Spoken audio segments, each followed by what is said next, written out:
Hey everyone, Nut Free Mama here. Today I'm going to show you how to make turkey cinnamon rolls.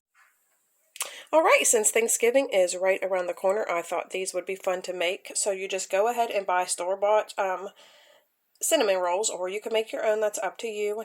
I already baked those. They're ready to go.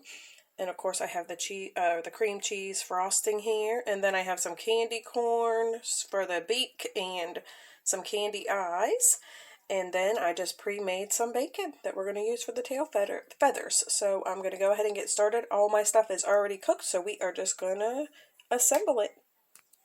Alright, my little turkey cinnamon rolls are all assembled. I just broke off some of my bacon, stuck it down there for the tail feathers. You want to first slather all of your cream cheese frosting because that acts like your glue. Then just put your little candy corn in your eyes, and these are so adorable.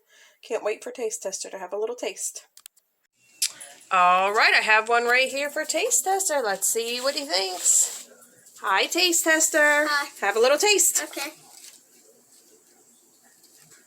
There you go, Mom. That's good. Do you like it? Yeah. Alright, everyone, come back and see us again. Don't forget to like and subscribe. Like, subscribe. Happy Thanksgiving.